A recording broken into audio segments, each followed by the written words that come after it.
Bapak Aing.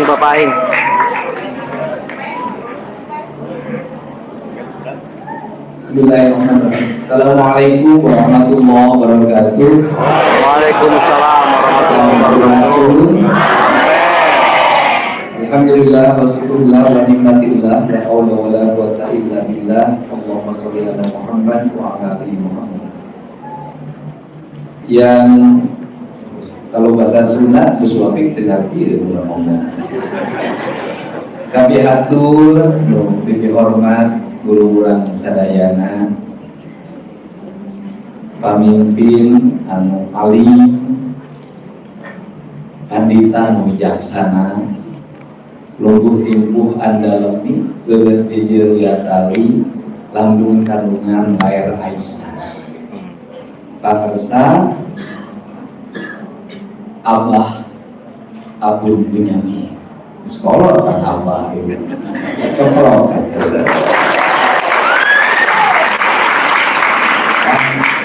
Hari ciri khas NU maki pindah cai, pindah tampian. Mindung kawaktu, mi bapa kajama. Bagi organisasi berbasis culture, berbasis kebudayaan, culture-na beda-beda. Lamun di Jawa Timur, kakolot teh nyebutna Gus Ca, ya gitunya. Ka istri kiai nyebutna Nyai. Lamun kurang Sunda, ka kiai teh Akang, Engkang, Adam, leres teh. Malah ada gunakan mah Aceh. Aceh teh kokolot di Asam. Gitu, jadi beda. Aigu imah anyar deui Abah Abu. Kunaon sabab Abah? Ari Abah mah lain ukur-ukurkeun pentaheun. Naon sababna Abah Abu pentaheun? Sabab Abah Abu mah geus reaketan, reaketon. Buncin duit, loba duit. Duduk dipantau ngayah di tengah imah. Jeung Gubernur Jawa Barat ke beunghar keneh Abah Abu. Alhamdulillah. Di jalan veteran kebon kolot pasantren saha eta teh. Ya, jangan lupa di tap layar, di follow ya. Mangkat kecitapen memang usaha Santri pesantren Al-Muhajirin dalam rangka memperingati Hari Santri Nasional 2020 pesantren dalam kolot usaha eta teh juga dihadiri langsung oleh Bupati Obusen di mangkat dari kasih kamulia PCNU Sukamulia maka deukeut kamulia di Purwakarta. usaha Juga di sini Bapak Kapolres, Bapak Dandim, Bapak ayo di Karawang di Cikampek usaha apa? Bang Ono juga ada, Bang Ono. Tapi Abah Abu Nasarajan rekeningna genug. Ya, jangan lupa Pasantrenna di mana-mana. di follow ya. Anger we imah Bersama Bapak Aing Gubernur sederhana saja. Kunaon gubernur lebih miskin? Ayeuna tombol pasantren pamajikan gitu boga.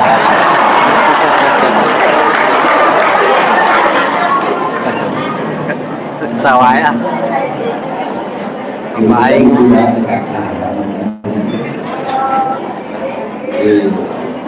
Bapak Aing ya bener teh ngomong teh.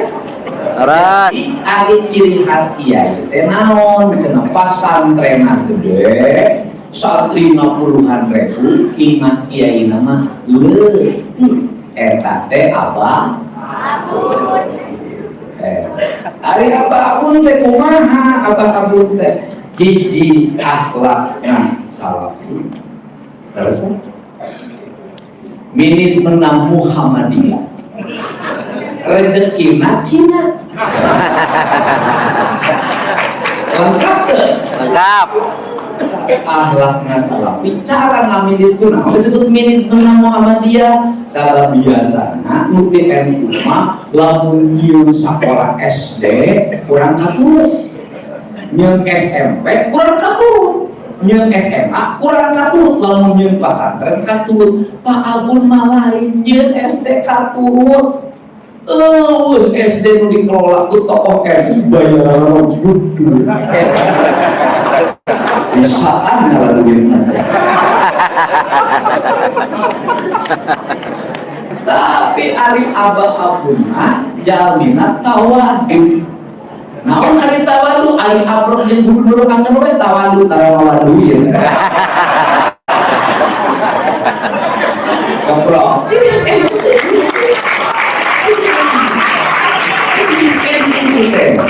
Aku mah kalau serius gorokan ngamak tara Betul, betul. ngamak kayak juga masih ngomong ngamak coba terus akan terawih hari gubernur masa ada jalan terus kayak kudu mawa duit lain anu dihormat Kiai Haji Juhadi tanpi jia beda gitu ngomongna perteng membara nganduitna eleh kuroki gitu Pak tanpi jia pakai cekrokis cekrokis ngaler cekrokis ngidur gitu ayo musim pidato mah tanpi jia ayo ke perlu tak amplop mah bisa lah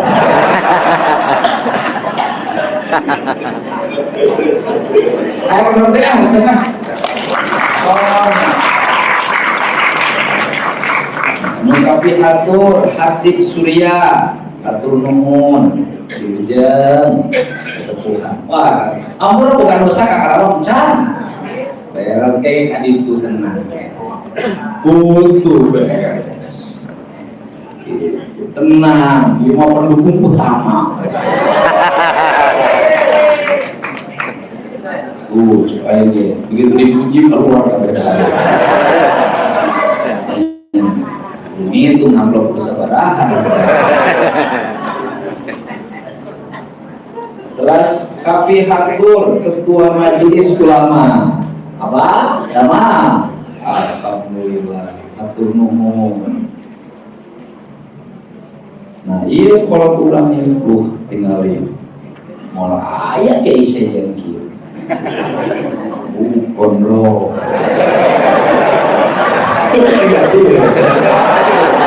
tinggalin sila iya mancala putri legok tapak genteng adete kan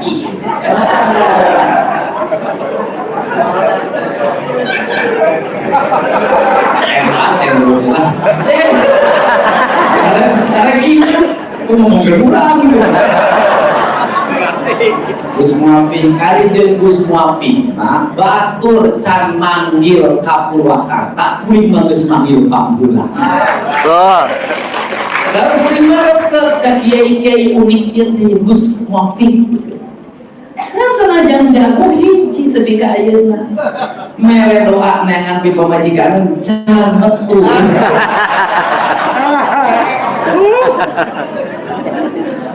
sudah alhamdulillah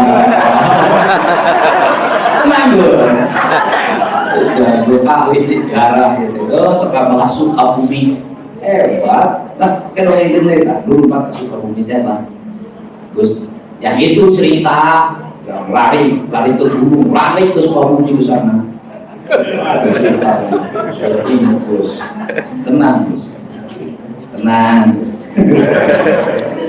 Gubernur Jawa Barat.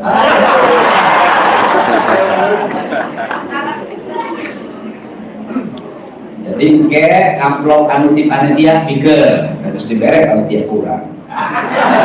Tapi Gus Mobil tetap kukuring dibekel. Khusus ya, pangrek neangan pipa majikan di. Ayam menangkan anak kiai di Jawa. Dulu kiai teh orang Jawa, orang Sunan aing di nyeri.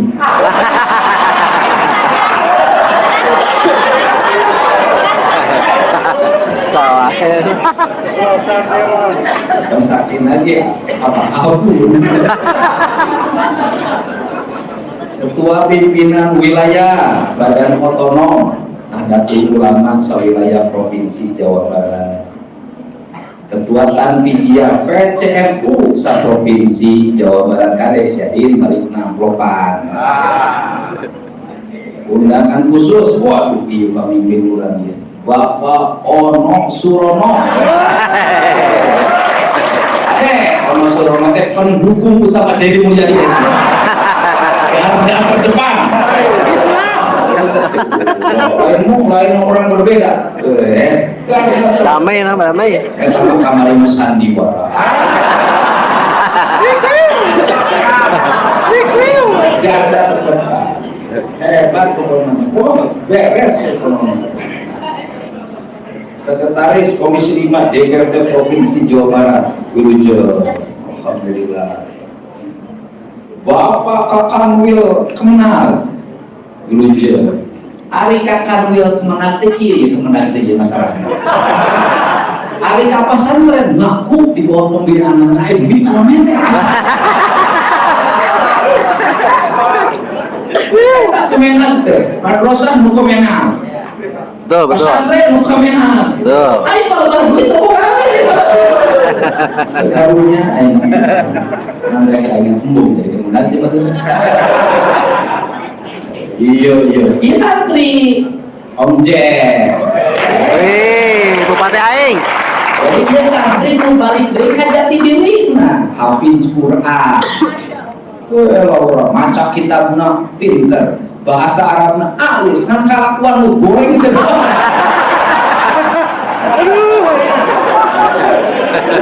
Tapi ayeuna mah insaf ayeuna. Sap nama alhamdulillah. Bupati Aing. Insaf aing bangor.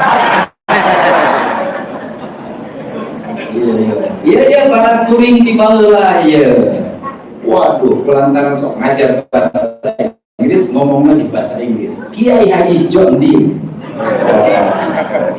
Alhamdulillah Prof sadaya. Alhamdulillah wakil bupati aya. Wah, mesti bae sih kena dapur.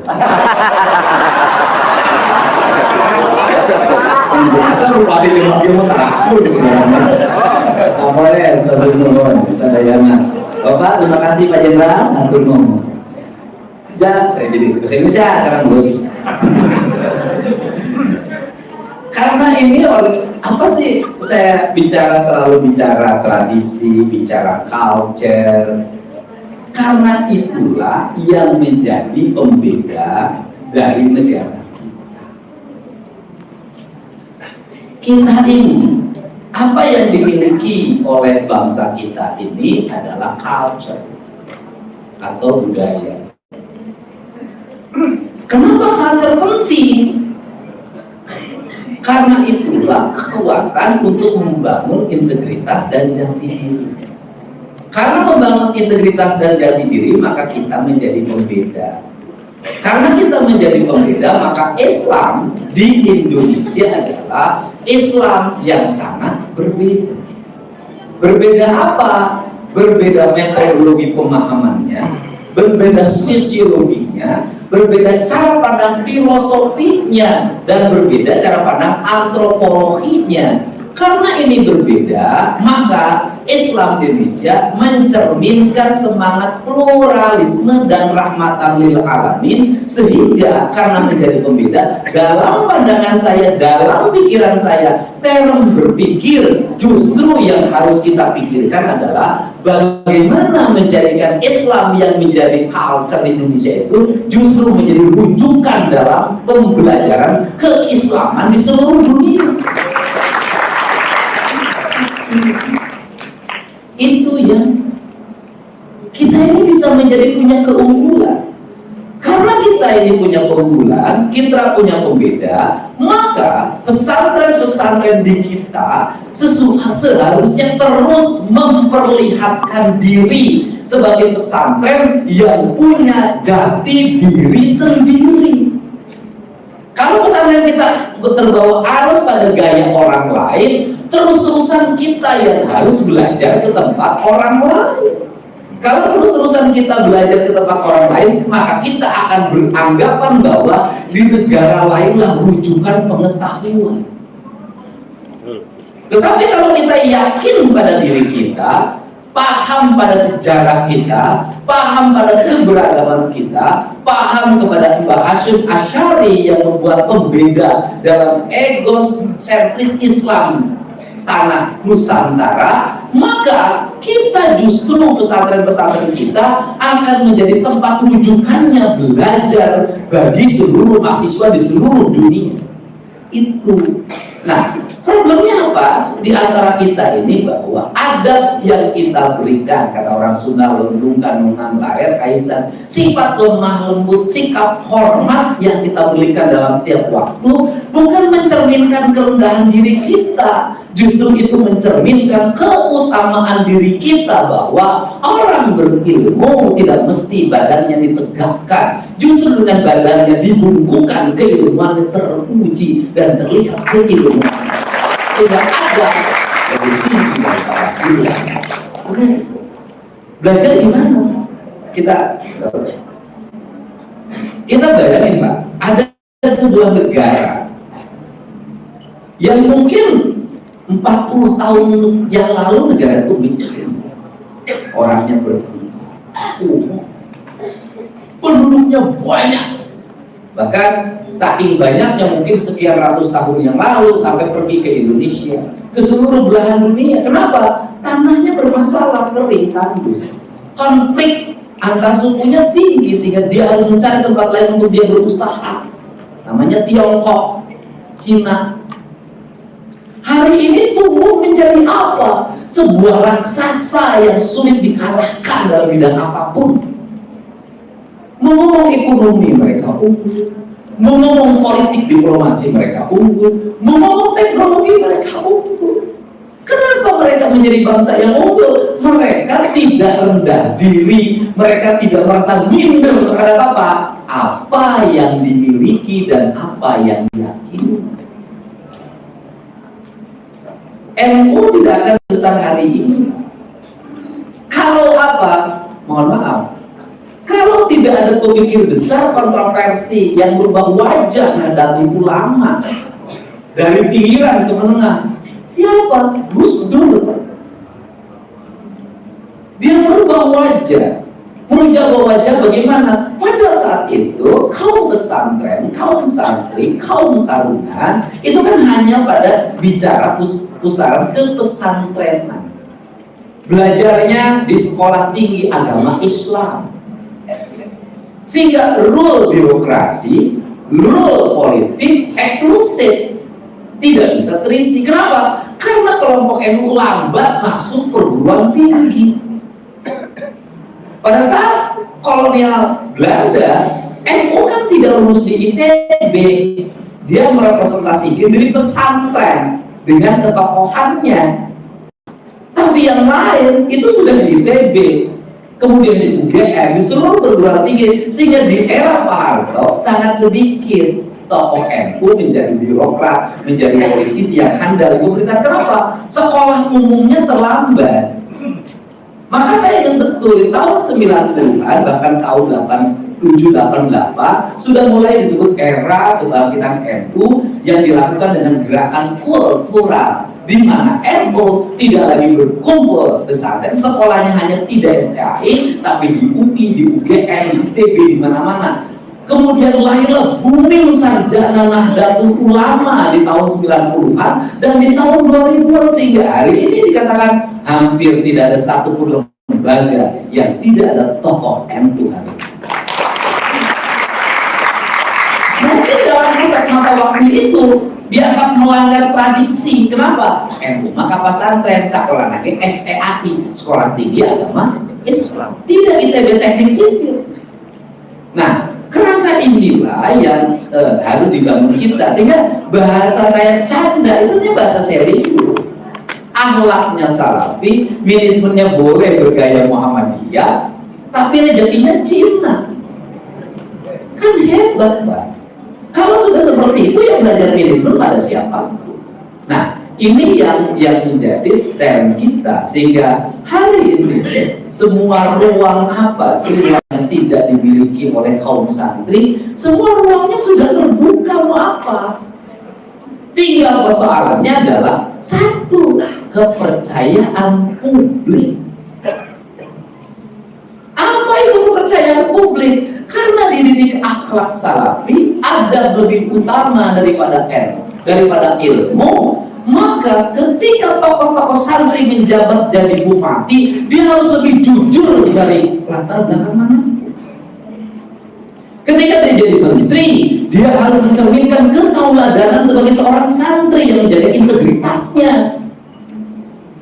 Ketika menjadi anggota DPR, maka harus tercermin integritas dirinya, bukan hanya pada simbol santrinya, tapi perilaku hidupnya. Kenapa? Ini sudah abad media digital.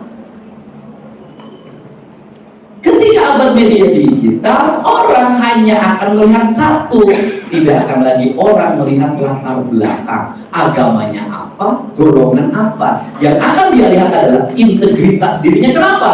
Kita sudah memasuki abad teknologi, dan sebentar lagi orang tidak bicara lagi golongan dan kelompok. Orang akan bicara dia berintegritas atau tidak. Ini yang harus dibangun. Sehingga kalau kita ingin menjaga marwah santri, gampang, jaga saja marwah agama.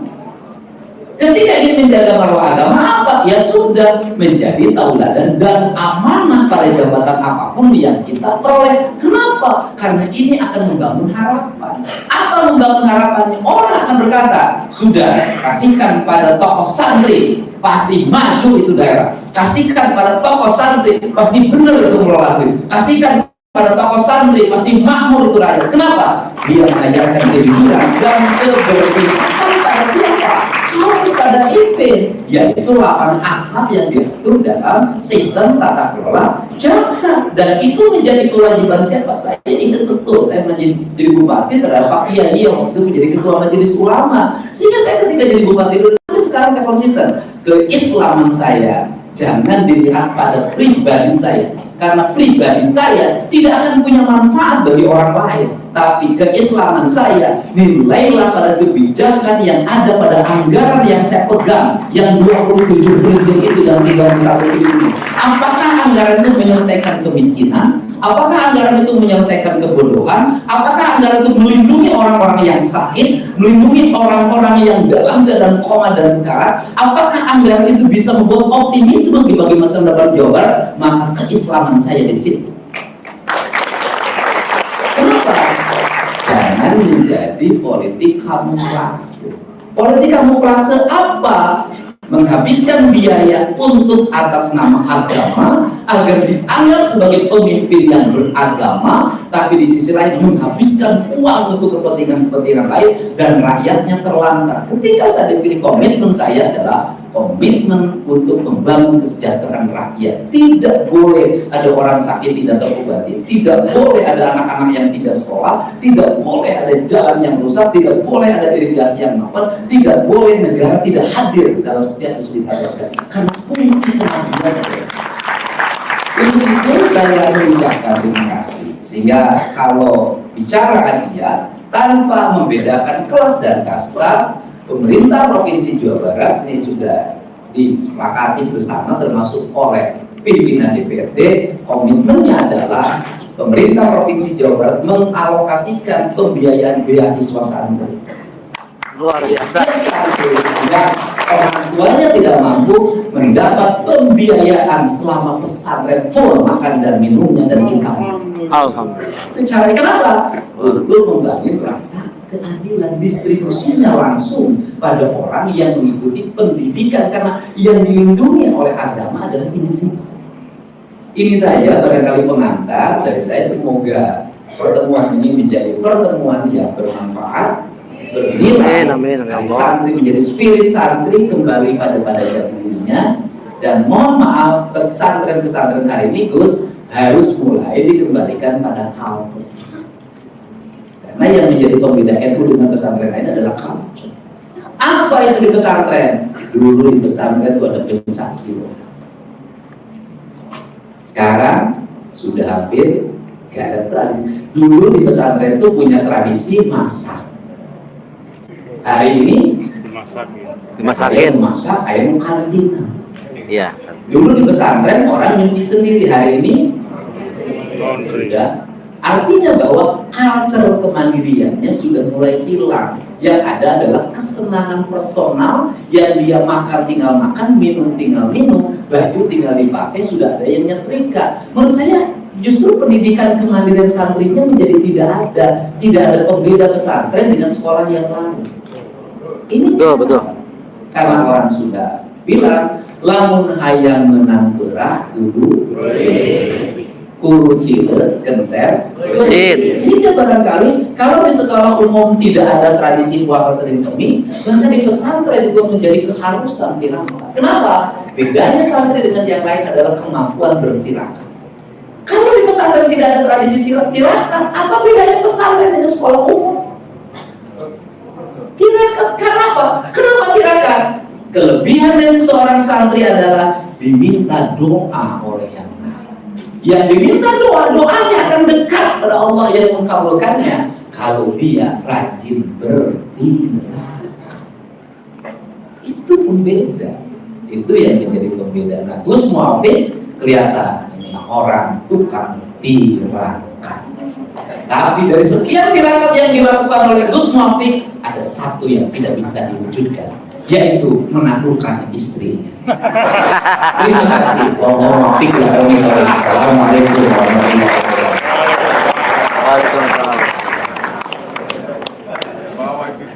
Assalamualaikum warahmatullahi wabarakatuh. Hadirin yang dirahmati Allah, kini saatnya kita simak mau'izah hasanah oleh ulama karismatik, sosok yang selalu menyebarkan ilmu dan keteladanan bagi para santri di seluruh Nusantara, yaitu Kiai Haji Ahmad Muafi. Kepada Gus Muafi dipersilakan. Assalamualaikum warahmatullahi wabarakatuh. Waalaikumsalam warahmatullahi wabarakatuh. Alhamdulillah, salatu wassalamu ala rasulillah Sayyidina Muhammad ibn Abdillah wa ala alihi wa sahbihi wa azwajihi wa dhurriyyatihi wa ahli baitihi wa man tabi'ahum bi ihsan ila yaumil qiyamah. Para alim, para ulama, para kiai, para ajmain, dengan kebun yang kita cintai dan kita banggakan, yang akhlaknya salafi, manajemennya Muhammadiyah, rezekinya Cina. Luar biasa. Hanya itu ya saya tahu dari bahasa Sunda. Yang lain adalah ruming, heseh. Ini harenang nih.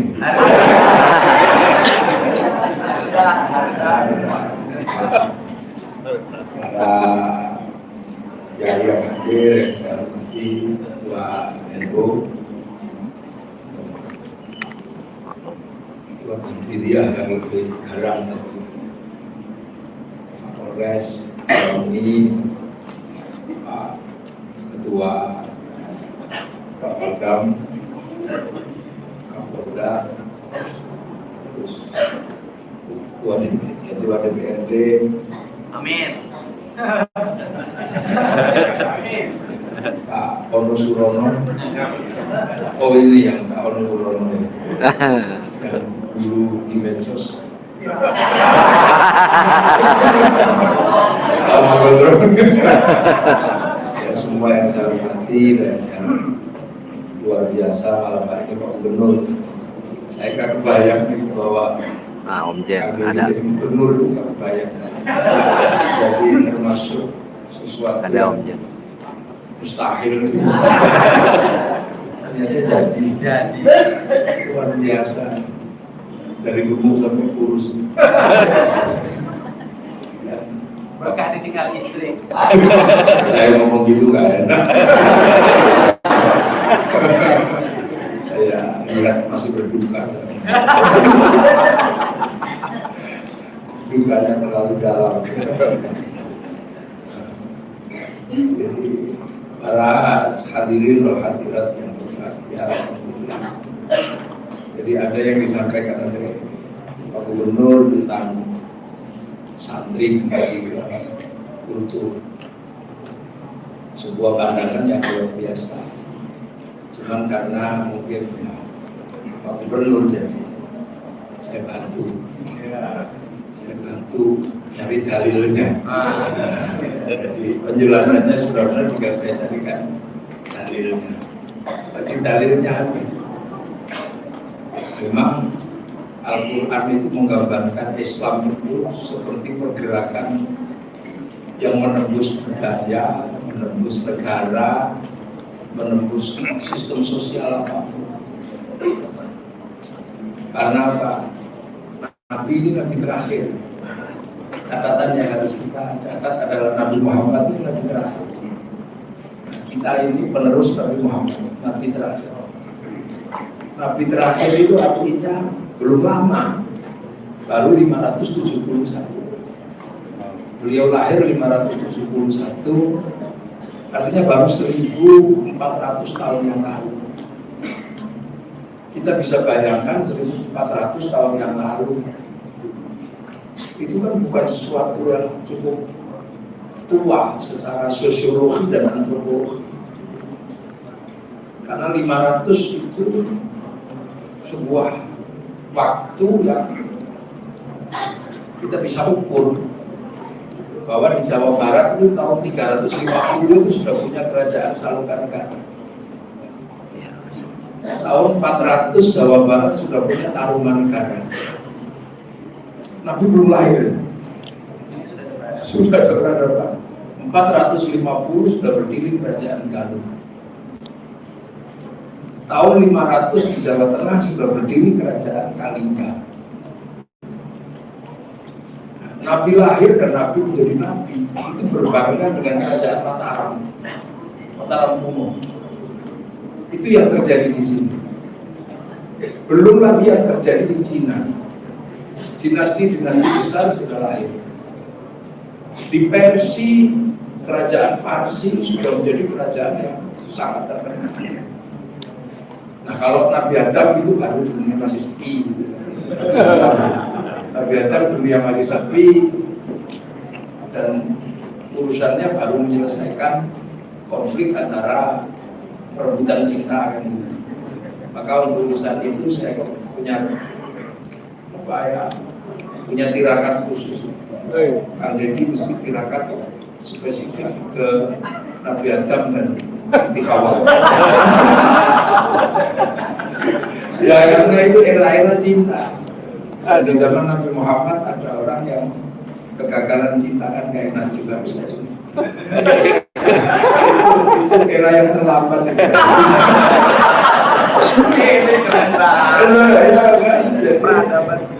Nabi Adam itu era mempertemukan laki-laki dan perempuan. Jadi misalnya di era Nabi Muhammad itu urusan laki-laki dan perempuan mestinya udah beres. Kan jadi umat Nabi Muhammad ternyata kembali dari umatnya Nabi Adam. Itu urusan manusia pada tahun beres. Nabi Idris baru satu suku. Artinya problemnya baru problem kesukuan. Baru Qabail, baru kabilah. Nabi Ibrahim juga agak lumayan ya, sudah negara gitu, sudah kerajaan dan Namrud. Nah, Nabi Musa sudah lebih gede lagi, sudah antar negara. Nabi Isa sudah antar benua, sudah terisi manusia. Nah, zaman Nabi Muhammad sudah komplit dunia. Makanya rahmatan lil alamin, karena sudah komplit. Jadi makanya dan itu dialektikanya semuanya dari dialektika manusia. Makanya keindahan umat Nabi itu kan keindahan ketika menjadi Nabi di saat manusia sudah komplit, di saat jin juga sudah mulai menyerah kan. Makanya kalau zaman Nabi Nuh orang kena banjir aja udah mati karena pabrik kapal baru satu. Seandainya banjir besar itu terjadi di zaman Nabi Muhammad mungkin nggak mati semua, pabrik kapal di mana-mana. Zaman Nabi Ibrahim orang digigit nyamuk aja mati. Ya mati zaman Nabi Ibrahim digigit nyamuk itu mati. Tapi kalau di zaman Nabi Muhammad cap kingkong sudah ada, iPhone, nyamuknya udah mulai nyerah. HP. Zaman Nabi Isa, lepra itu mematikan seluruh negara. Kalau sekarang lepra disuntik 3 kali sembuh. Itu umat Nabi Muhammad itu udah berubah. Makanya kalau sekarang jangan heran, jin mulai pensiun. Di zaman Nabi Sulaiman, jin itu berguna untuk bikin bangunan. Sekarang manusia bikin kren, bikin traktor, bikin bulldozer. Jin-jin seperti itu udah pensiun. Dulu zaman Nabi Sulaiman, innahu min Sulaiman apa innahu bismillahirrahmanirrahim, itu masih kira jin. Jin bisa menyampaikan cinta. Sekarang jin seperti itu juga udah pensiun. Karena cinta tumbuh bersama Avanza. Jadi manusia ini, jadi kamu jangan bayangin Nabi Muhammad itu eranya era enggak, era sudah maju. Hanya orang Arab yang disebut jahiliyah. Nah, jahiliyahnya orang Arab itu cuma satu aja, karena nggak kenal Nabi. Karena ditinggal Nabi terakhir itu zaman Nabi Ismail, pindah ke Filistin, habis itu fatrah kan kosong. Jadi datang Nabi, orang Mekah nggak kenal Nabi, maka disebut jahiliyah. Kalau Nabi itu lahirnya di Filistin, nggak ada masalah. Orang Filistin kenal Nabi. Lahir di Madinah, nggak ada masalah. Nabi itu orang Madinah kenal Nabi. Nah, karena lahirnya di Mekah, orang Mekah nggak kenal Nabi, karena orang Mekah penyembah berhala. Sering saya contohkan, saya ke mana ini, ke Purwakarta, nggak ada masalah. Disambut-sambut, Gus, karena saya orang sini sudah diajari Kiai Abdul tentang sosok Kiai apapun. Coba saya ke pedalaman India nih, yang nggak pernah kenal konsep Kiai. Bentuk kayak saya, kayak Kang Kono, Surono, ini pasti dikira guru babi.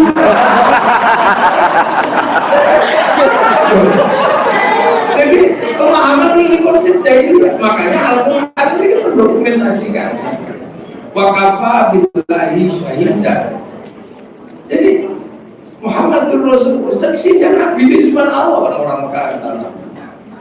Sampai akhirnya dengan satu sistem tarbiyah yang luar biasa, dapat teman Nabi itu yang disebut Walladzina ma'ahu atau sahabat. Nah, karena Nabi itu pertama orang Arab, ngajarnya orang Arab, ya sahabat ya Abu Bakar, Umar, Utsman. Nggak ada sahabat kok jadi mulia itu ya nggak ada. Joni itu ya nggak ada. Nah, di saat itu konfrontasi terjadi dengan yang nggak bisa menerima. Nah, ini yang kemudian asyidda walal kufar. Nah, kufarnya ya coba Abu Jahal, Abu Lahab. Nggak ada orang kafir kok namanya Mukidi itu ya kan? Tapi karena ini kondisinya adalah kondisi yang tidak mengerti kenabian. Jadi problemnya bukan semata-mata problem menolak Nabi karena tauhid, tapi rata-rata ya problemnya karena problem pengetahuan sosial yang Nabi itu nggak ada pentingnya bagi orang Arab. Itu makanya yang nggak bisa memahami itu disebut kafir, yang bisa memahami disebut dapat tidak. Tapi akhirnya rekonsiliasi, rohama ubainahum, rekonsiliasi. Yang tadinya kafir menjadi musyrik rukun, taruhum bukaan sujada yang tabuna fadlan min Allah, waridwanan simahum fi wujuhihim min athari sujud.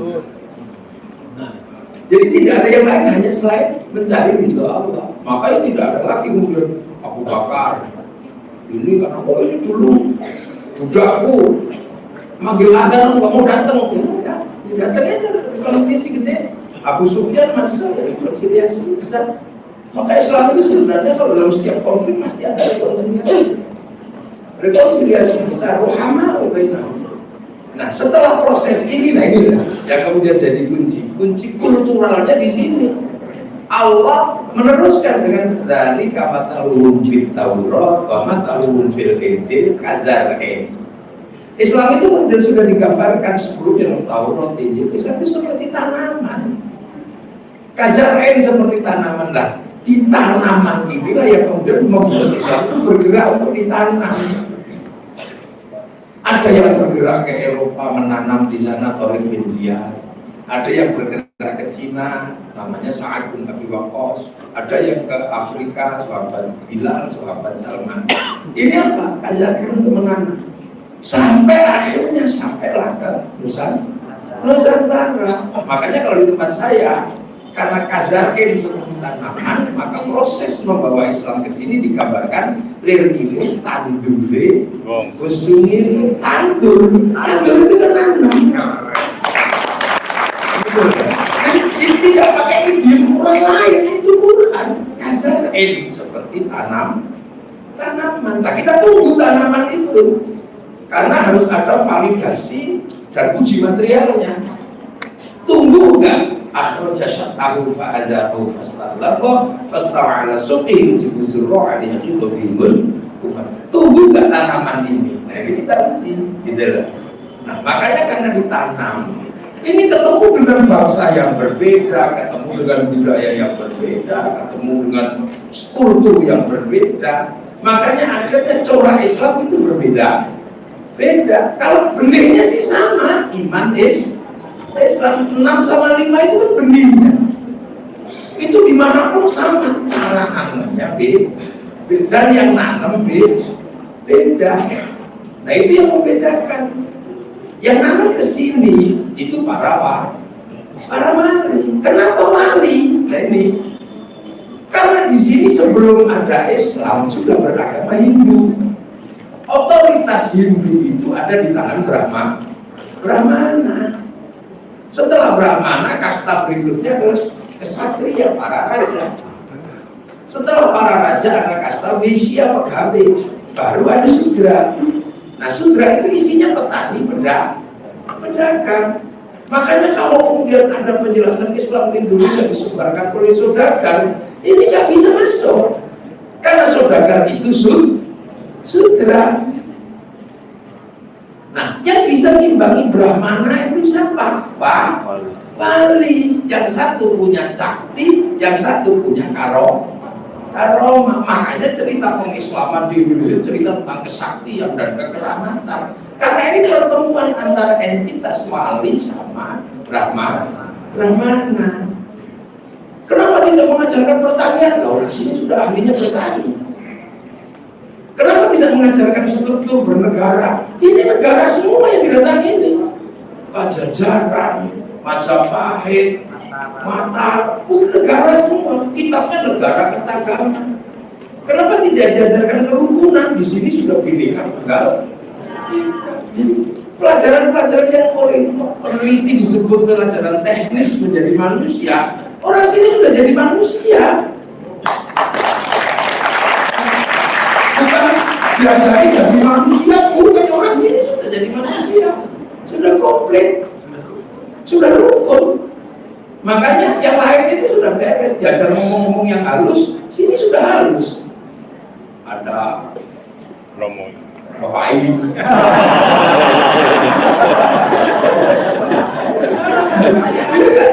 ada tuang, ada dahar, ada badok. Sudah jadi bahasa sudah enak. Diajari buat bangunan, orang sini sudah ahli bikin bangunan. Perkakas sudah komplit, gamelan sudah ada. Karena gamelan lebih rumit. Dari Arab bawa terbang. Di sini sangat mudah bikin terbang itu. Kayunya banyak, kulitnya banyak. Tapi kalau bikin gamelan kan susah. Karena dia dari logam. Artinya hanya bangsa yang menguasai ilmu pertambangan yang maju dan penguasaan mekanikal yang matang mampu membuat alat musik dari logam.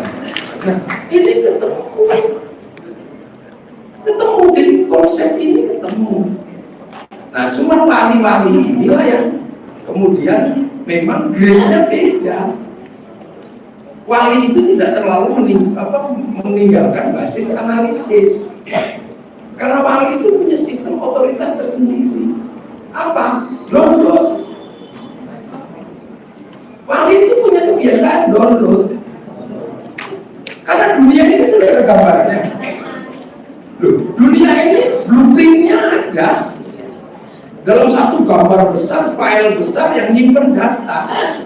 Yang orang Yahudi menyebut Tabut Sulaiman, orang Yunani menyebut kota Pandora, orang Jepang menyebut kantong Doraemon. Nah, orang Islam menyebut Lauhil Mahfuz. Lauhil Mahfuz kan cloud kan ini sebenarnya. Ini cloud. Ini hard disk besar. Di download. Ya yang disebut mereka dari tirakat itu kan dalam rangka untuk download. Ya kan qalu rabbuna wa tsumma istaqamu tatanazzalu 'alaihim malaika alla takhafu wa la tahzanu. Makanya mali-mali itu kalau punya kebutuhan itu download. 3 tahun, 2 tahun setengah cari pemancar ke atas bukit, cari kesunyian biar sinyalnya bagus. Nah itu kan kerjaan Kang Deddy. Jadi jangan salah kalau Kang Deddy sekarang dia punya follower banyak itu. Lu download. Cuman banyak salah pahami. Bahkan istrinya juga salah paham.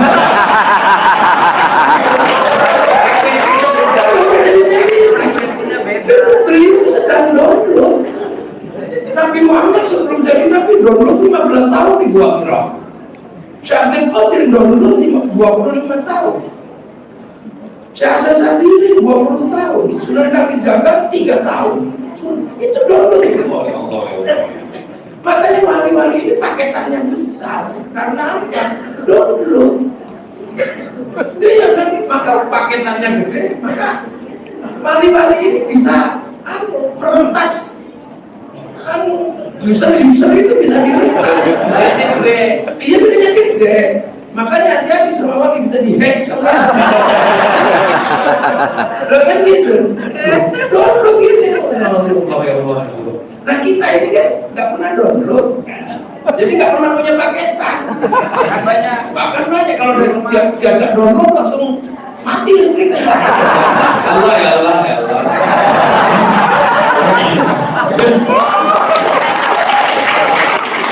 Jadi wali itu tahu mekanisme download itu. Makanya kalau kehidupan sekarang ini kan proses kehidupan cloud kan. Ada handphone, ada kartu. Kartu itu tinggal terus terdaftar di provider. Nanti masuk ke handphone. Nah, kartu ini tugasnya download programnya provider yang ada di satelit. Lantas dibagi antar kartu, dibagi antar apa? Kabar berita ini yang penting apa? Punya paket. Kalau nggak punya paketan, cari wifi gratisan. Ya kan? Nah, manusia juga sama. Roh kita ini terhubung dengan Lauhil Mahfuz. Kalau diregistrasi dulu sebelumnya kan, kalau Rabbuna apa alastu birabbikum qalu bala. Jadi ini kan proses register.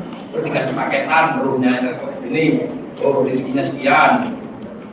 Istrinya ini. Berhenti tahun sekian. Kalau itu datang lagi tahun sekian gitu. Di 2021. Sudah lewat. Iyalah. Ya memperbanyak giga. Ya, jadi memperbanyak donatur. Nah, makanya kalau kita itu mau kirim doa, kirim apa, yang kita kirim itu kan juga pakai langit. Al-Quran misalnya, ini kan baru Al-Quran Majid Filauhim. Wah, terus kita kirim kan. Nah, cuman kan kita nggak punya paketan, akhirnya kita pakai wifi gratisan, namanya tawasul. Tawasul itu kan wifi gratisan. Kalau yang wifi gratisan kan ini wifi gratisan tawas. Ilah hadratin pakai langsung wifi server gedenya. Nabi Mustafa, ini address. Wa ila jamil anbiya wal mursalin, baiknya by address. Cuman kalau ambiyanya mungkin kita nggak tahu by address dan by name-nya. Tapi wal mursalin kan cuma 25. Akhirnya kita pakai wifi-nya para wali. Wa ila jamil auliyaillah minal masyariq ila maghribih fi barriha wa bahriha. Ini, nah baru kemudian kita nggak ngerti wali-wali ini di mana dan siapa. Kita pasrahin koordinatornya. Sultanul Auliya Syekh Abdul Qadir Al-Jilani. Makanya hati-hati sampean, jangan sampai kita tawasul wali palsu. Gak perlu hidupnya. Wali itu harus terdaftar. marginer. Boleh jadikan itu terangkat. Iya, makanya jangan suka ganti kuburan lagi. Loh, ini penting karena orang yang itu pasar tawasul paling gede. Nah, makanya baru bagilah jami abaina ummahatina masyayikhina wa jita jami muslimin wal muslimin al-ahya bin masyarakat al-fatihah serkin. Orang hormat ini nyampe apa enggak? Ya nyampe. Jangankan fatihah. Sepak bola aja nyampe. Satu orang nonton di permainan pusatnya sana, sendirian dia naikkan ke satelit. Oleh satelit dibagi ke seluruh dunia. Dunia kebagian semua, namanya siaran langsung. Makanya orang kalau nggak percaya doa bisa dibagi, orang itu nggak punya TV. Wali itu begitu mekanisme kerjanya. Makanya kalau ada orang kenapa dia bertapa, itu download. Iya, cari pemancar. Makanya kita cari kuburan-kuburan wali. Kan gitu. Itu pemancar. Makanya hati-hati jangan bikin kuburan palsu. Karena kalau sampai itu palsu, orang ke situ cari pemancar, belkok. Itu dia itu harus hati-hati, benar harus terverifikasi. Makanya orang nggak boleh main-main di situ. Ini kalau pasar terbesarnya NU, pasar tawasul itu. Nah, makanya wali-wali itu dulu waktu itu ajar tanam aja. Makanya kemudian yang tadinya di sana itu entah namanya apa, ditanam di sini kultural. Saya ini mestinya syekhon. Sampai di sini di Jawa saya ditanam sebagai kiai yang harus berhadapan dengan kiai kultural.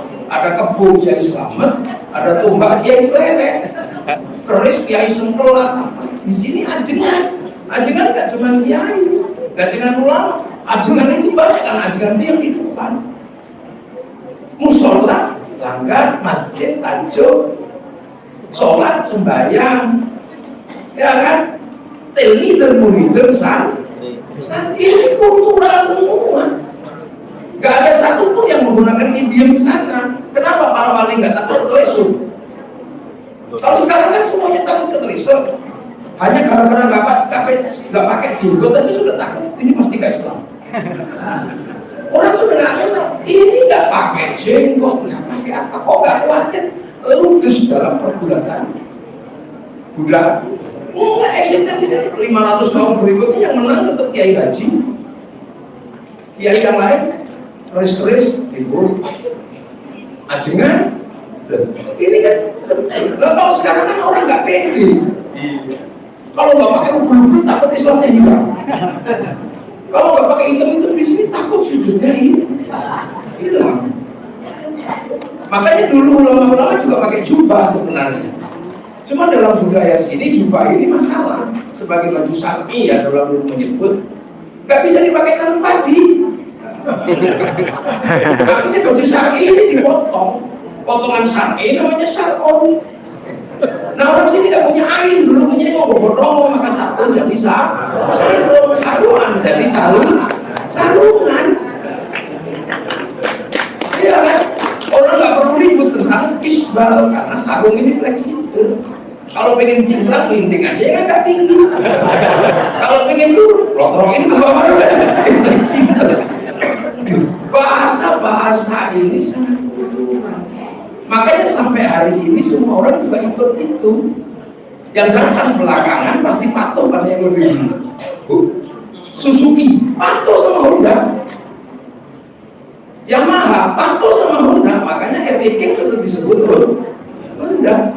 Yang datang pertama Aqua. Maka mineral apapun patuh sama Aqua. Ya semuanya Aqua. Pembalut apapun patuh sama Softtek. Karena yang pertama kali datang itu Softtek. Pompa air apapun patuh sama termasuk bungkus apapun harus patuh sama Kongwan. Lebaran disuruh Kongwan, bungkusnya isinya rendingan, isinya wajib. Ini sebenarnya adalah konsep yang luar biasa sehingga tidak ada gejolak. Karena menanam itu kalau gejolak, tanamannya nggak bisa jalan.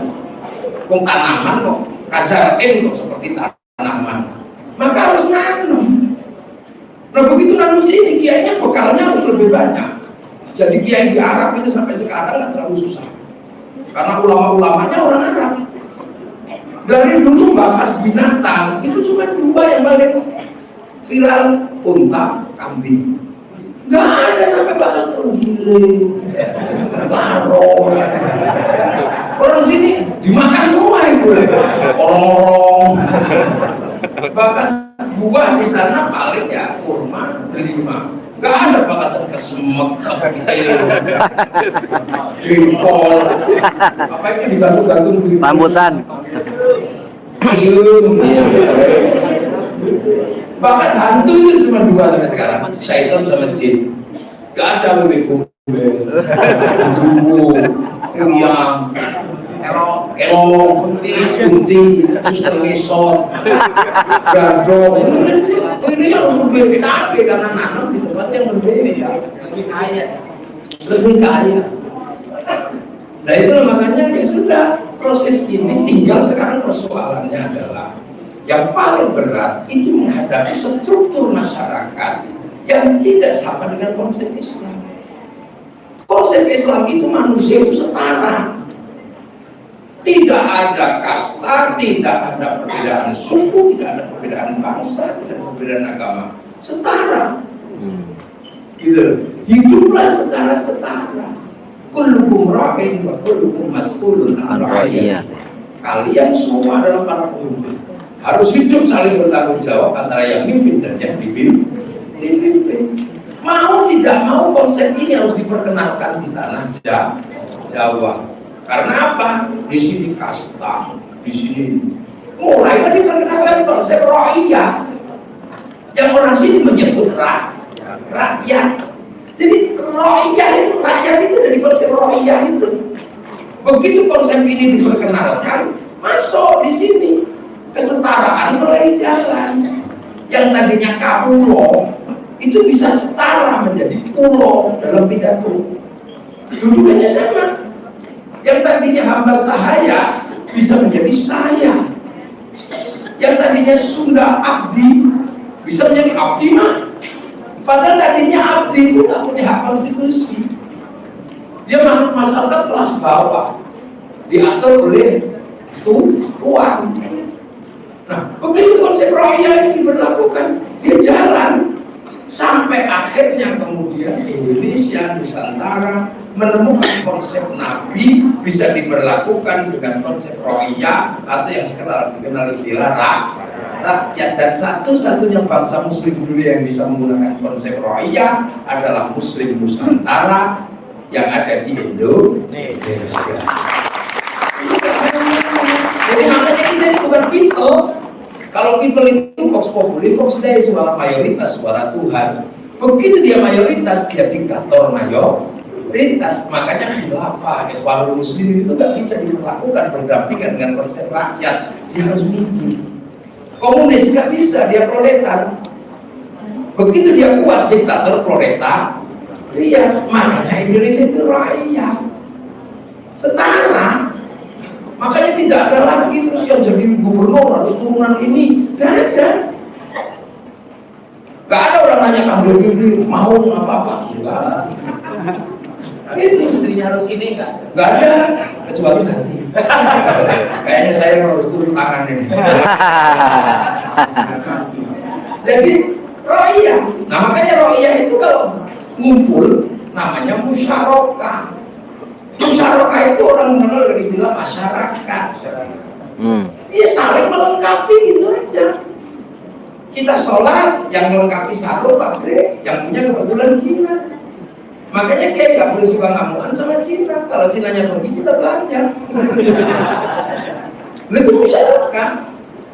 Kita bikin masjid, yang bikinkan keran Mas Tion. Maka kita nggak boleh anti industri. Ya kita pergi haji yang menyiapkan pesawatnya orang Yahudi. Tiba-tiba habisi semua orang Yahudi, berenang kita. Loh itu konsep musyarakah masyarakat. Itu konsep Islam semua. Namun musyarakah masyarakat kalau mau bangun keputusan bersama namanya musyawarah. Musyawarah. Wasyawirhum fil amri. Kalau mau musyawarah, tafassahu fil majalis wafsahu yafsahillah. Maka konsep besar yang dipakai adalah majelis permusyawaratan rakyat. Nah, kalau mau ikut majelis terserah. Gak ada kasta, gak ada keturunan siapa, mau siapapun, mau laki-laki, perempuan, rakyat bebas masuk.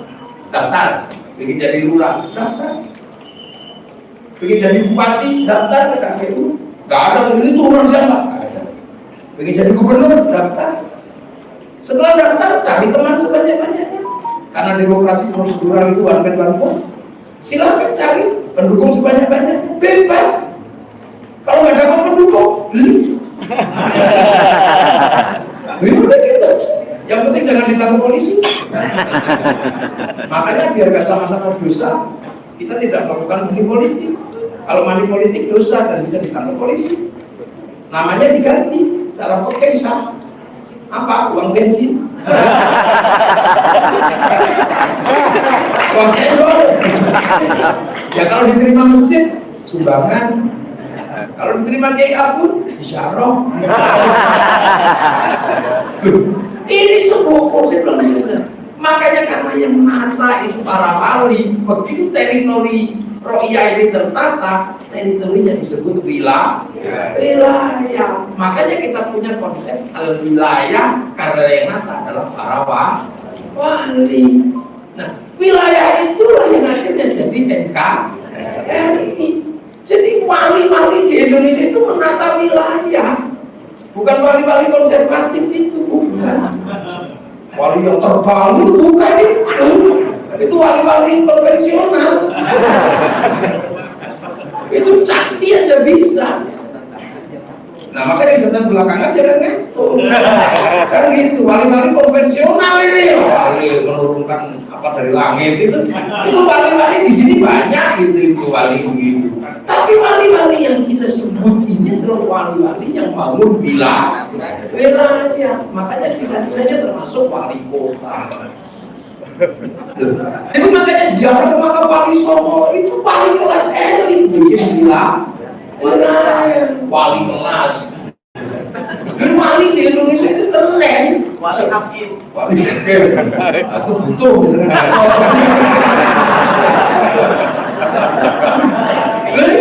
Dan itu wali. Makanya Gus Dur suka ziarah ke makam wali. Itu wali-wali yang bangun wilayah. Jadi ini al-wali, al-wilayah. Jadi bukan cuma sekarang wali-wali yang dipasarkan di wali baru ini kan. Wali-wali yang kita sih berbanyak, Brahmana aja bisa. Orang sakti bisa lah gitu artinya itu hal-hal yang teknis.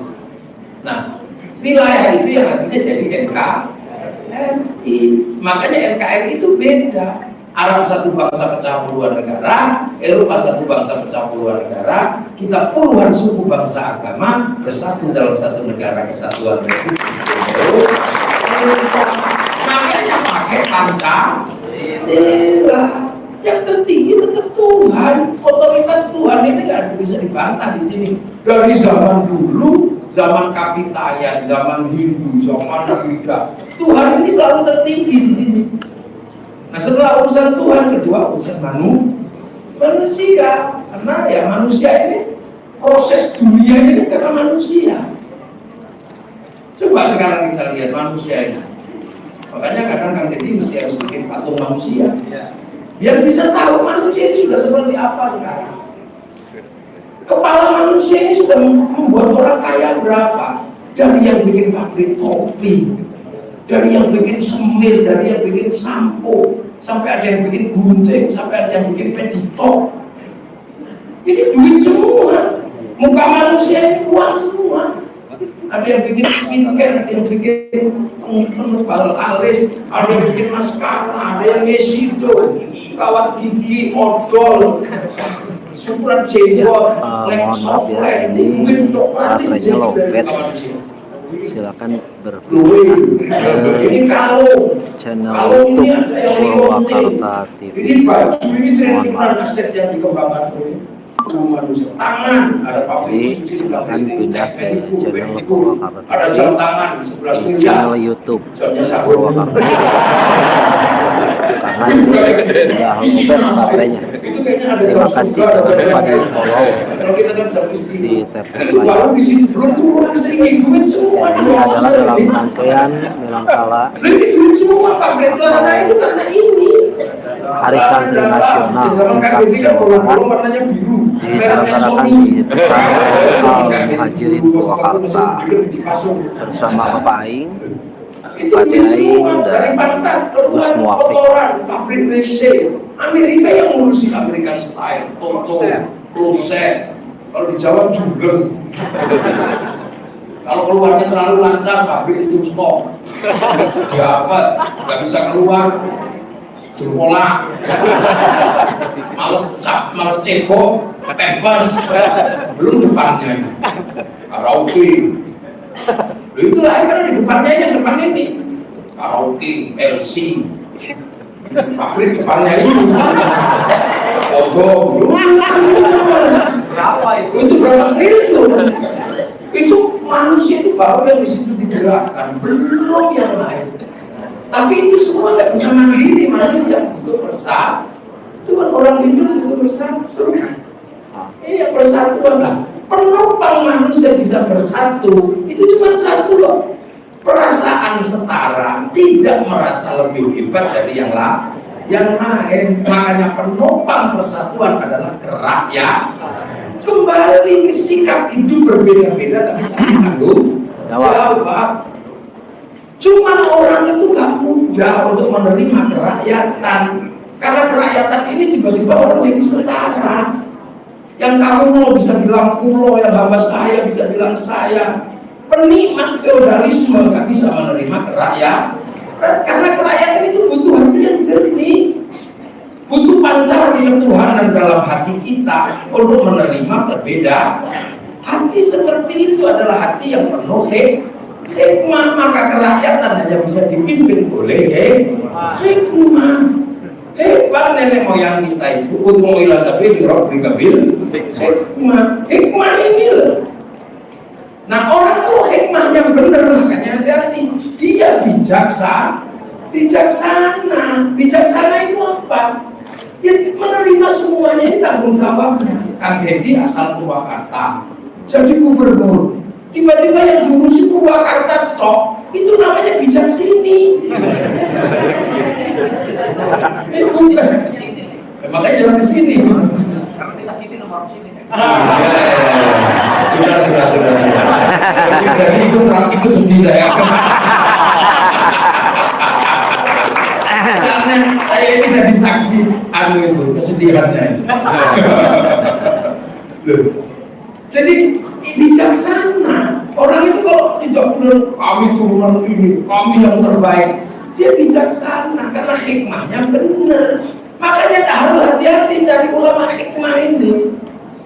Nah orang kalau hikmahnya benar bijaksana, diajak musyawarah juga bisa. Kalau orang hikmahnya nggak benar, merasa benar sendiri, hikmahnya salah, nggak bijaksana, diajak musyawarah nggak bisa karena dia merasa benar sendiri, maka tidak bisa permusyawaratan.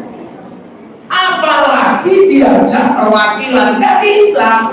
Dia maunya mewakili, nggak mau diwakili, diberhentikan jadi ketua RT, bikin RT baru. Ini kan konsep luar biasa dari nenek moyang kita. Baru tercipta keadilan. Inilah yang menyebabkan karena santri ini adalah didikan para wali, meneruskan para uang banyak. Ada mulutan buat duit, ada khol buat duit, ada istighosah buat duit. Makanya keberadaan pesantren untuk jaga NKRI ini membiayai kerukunan, akhirnya duitnya habis. Makanya pesantren-pesantren banyak yang bangunannya jelek ini. Itu kan mestinya tanggung jawab pemerintah. Iya kan? Nah itu diganti sama Kang Deddy nanti. Itu kalau pemerintah yang nanggung itu untuk mengulutan seluruh daerah menjaga kerukunan, berapa duit yang dikeluarkan sekali bulan maulid itu? Satu majelis saja 50 juta mungkin habis. Satu Jakarta mungkin dalam 1 bulan mau dia bisa setengah triliun itu bisa habis. Itu kalau ditanggung Kapolres, mengkret Kapolres. Ditanggung Pangdam, habis duit. Untung kiai masih mau mengeluarkan uang untuk itu mandiri. Ya kan, orang kholol yang masih rukun siapa? Orang mati itu 2 hari, besek laku, ayam laku. Begitu ziarah makam wali, bis pariwisata laku, elep laku. Orang nyambut wali jual nasi laku, bahkan copet bisa hidup di makam Barawa. Itu rukun. Dan jadi kiai itu yang luar biasa adalah kiai ini dibagi 2. Karena orang kalau sudah ngomongin agama kan nggak ada musuhnya, karena nggak ada wasitnya, tertinggi dia. Nah makanya kiai itu dibagi 2, ada kiai sakti, ada kiai kurang sakti. Kalau kayak saya ini kiai kurang sakti, karena bisa diinterupsi. Nah kiai kalau paling sakti itu siapa? Kalau sudah khotbah Jumat itu nggak ada yang berani, siapa yang berani interupsi khotbah? Absolut itu. Makanya kalau khotbah biar nggak ngapur, itu dikasih mau geran kalau orang Jawa. Apa? Suruh bawa teks sama suruh bawa tongkat biar santun. Kalau teksnya ada, dia pasti intaqullah. Lepas teksnya, ketiup kipas angin buyar. Bawa tongkat ya intaqullah. Tapi begitu teksnya hilang, tongkatnya nggak ada. Saudara Dedi pasti begitu. Saudara Prabowo pasti begitu. Makanya ribut ke masjid. Makanya kalau cari yang gitu-gitu, coba tengok masjidnya nggak ada tongkatnya. Ini kultur yang sangat luar biasa. Gitu. Nah ini kadang harus dipahami.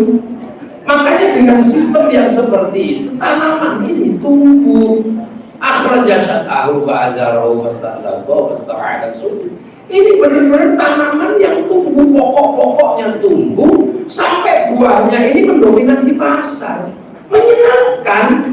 Orang sholat paling banyak di Indonesia, orang haji paling banyak Indonesia, hafal Quran paling banyak Indonesia, masjid belajar paling banyak di Indonesia. Pertumbuhan yang seperti ini yang dimaksudkan dari kenapa kita mesti belajar di tempat lain yang di sana tumbuh aja nggak ribut aja. Coba kita mau belajar kemana? Konsep dulu di Saudi ngaji harus dicek semua oleh pemerintah. Di Suriah orang ngaji sendiri diroket oleh tangga yang lain. Di Yaman, ya Allah. Di Afghanistan, di Malaysia jam 9 sudah nggak boleh ngaji. Yang bisa seperti ini hanya di Indonesia. Orang datang ke sini sebenarnya mau belajar. Cuman karena kita kalah imam lebih gede, maka kita belajarnya ke sana. Kalau sesungguhnya mereka ke sini tuh mau belajar, kok bisa Indonesia seperti itu. Begitu mereka datang terus kita sebenarnya mau belajar, tiba-tiba kita yang belajar, ya mereka langsung pasang badan. Oh ya, assalamualaikum. Balik belajar, iya kita kan tahu gaya seperti itu. Itu, Masya Allah. Selesailah kita. Nah inilah yang dulu dikerjakan hampir semua. Makanya bangsa-bangsa itu nggak pernah bisa bangkit kalau dia tidak punya kemandirian sikap. Belanda tadi disebut Amerika, disebut Cina. Berapa tahun mereka mengajarkan itu nggak murah. Amerika mengajarkan kebanggaan pada bangsa yang sekarang bisa dinikmati berapa puluh tahun di Hollywood. Karena itu media masa depan. Hollywood yang mereka pakai, mulai dari cerita Bill Willis sampai The Last of the Mohicans. Dia bangun cerita itu bagaimana India kalah di Vietnam, bikin rimbu 1 sampai 6. Tetap menang, nggak boleh kalah bangsa ini. Gitu. Iya kan? Ditekan sama Cina. Amerika secara spiritual, dia bikin American Shaolin, American Kung Fu. Ditekan sama Jepang, gak mau kalah, dia bikin American Samurai, American Ninja. Bahkan samurai terakhir dari Amerika namanya Tom Cruise dalam film The Last Samurai. Ini yang dipakai itu. Ayo, coba Cina, kenapa dia bisa bangkit? Pertama dia ceritakan masa lalunya nggak pernah berhenti. Mulai dari ular putih sampai ular hijau, mulai dari Hung Fei Hung sampai Sun Wukong, diceritain semua. Ngomongin dia nggak pernah berhenti. Jepang, kenapa bisa bangkit? Semangat Bushido dari Oshin sampai Samurai King diceritakan. Anak-anak kecil tahu betapa beratnya menanggung dumping, diceritakan semuanya. Sehingga kemudian orang mengenal Rurouni Kenshin di Samurai King. Ya, Korea kan bisa jualan itu, dia jual air mata sama meja makan lewat drakor. Laku skincare, laku potongan rambutnya. Kita ini generasi 90-an, konser terbesar di dunia adalah Metallica tahun 91 di Moskow, penontonnya 6 juta orang. Kayaknya nggak pernah kalah itu, sejarah pengulasan mulai dari Woodstock, Hai, majalah apa kalah. Tapi begitu ada era Covid, kalah sama BTS-nya Korea. Sekali konser yang nonton di atas 100 juta orang, seminggu 4 kali, 1 bulan kita hitung sekitar 16 kali. Coba bisa dibayangkan dalam waktu 1 tahun saya hitung pemasukan duit dari BTS ke Korea Selatan ada 2.600 triliun. Ayo, dari ini bisa dihitung. Dari Malaysia menceritakan bangsanya, gak ada habisnya. Kembalikan pada titik awal agar mereka gak pecah karena rentan dia sebagai bangsa. Kembalikan pada Supin dari sini. Makanya Supin dari sini harus kenal masa lalunya, tidak boleh ribut sama anak-anak India. Kenalkan Churchill. Dia gak boleh ribut sama anak-anak Cina, kenalkan Mei Mei. Dia gak boleh ribut dengan anak-anak Indonesia, kenalkan Susan. Ini kerja kebudayaan, kerja masa depan. Hanya bangsa yang menghargai pria kepribadiannya, dia akan mampu menatap masa depan. Ini dunia, kita ini gimana? Bangsa dijelek-jelek, punya presiden jelek, punya polisi jelek, semuanya jelek. Sampai punya ayam, itu kalau gede yang Bangkok. Jambu gede dikit, jambu Bangkok. Tapi kencingnya anak kita setiap hari. Ya kan? Gak ada. Betapa ini penting. Makanya kebanggaan kepada bangsa itu penting. Dan hari ini kita diajarkan. Kita tiba-tiba membanggakan bangsa lain. Tertarik dengan pidatonya kan ini. Dibanggakan nenek moyangnya. Ini akhirnya air putihnya laku. Pokoknya iya. Jawa Barat tak boleh begitu. Karena Jawa Barat akan menjadi teladan bagi seluruh Indonesia. Orang Jawa Barat segede ini. Model ini tiba-tiba kerjanya kok nggak pernah kita diperkenalkan wali-wali selain Syekh Abdul Qadir. Kok tiba-tiba sekarang ada pasar wali baru? Kalau mau diterusin enak juga sih. Ini tata cara bagaimana Nahdlatul Ulama ini pasrai wilayah itu NKRI. Yang sampai kapanpun kita sudah gak bisa lagi memilih wilayah yang lain. Sampai ke Jepang pakai paspor mana? Ke Amerika ditanya paspor. Bahkan haji yang mestinya walillahi ala nasihil baiti, haji itu diatur oleh otoritas negara. Tanpa visa dan tanpa paspor kita tidak bisa masuk ke Saudi. Tinggi mana perintah Tuhan sama aturan negara? Tapi kalah juga karena negara. Itulah.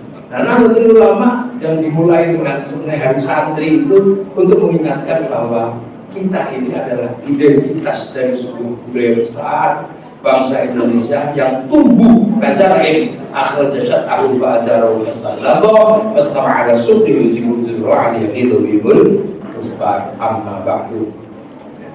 Kalau kok gimana ya?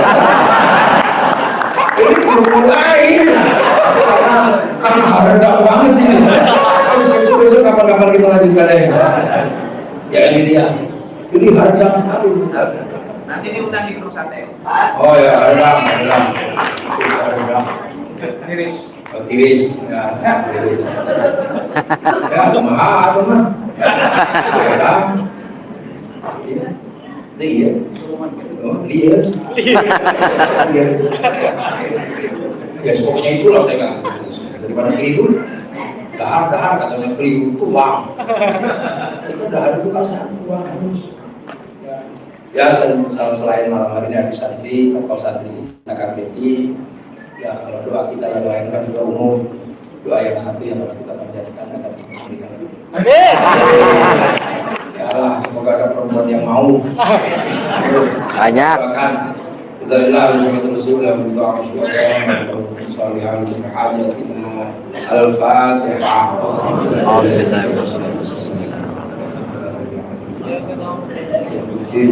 Iya kena aku, iya kena setengah. Sekolah mustaqim, sekolah dan bina dan ma'alim. Bismillahirrahmanirrahim. Alhamdulillahirabbil alamin. Dan na'im. Alhamdulillah fi ni'amah yang kafir nazida ya rabbana lakal hamdu min dunihi rizqan wa Belum ya Allah, wa muftah alaina fathul alim bi baraka wa sallallahu alaihi wa sallam. Ya Allah, ya Rabbana inni as'aluka min dhurriyyatin biwadin ghairi rizqin 'inda baitikal muharram.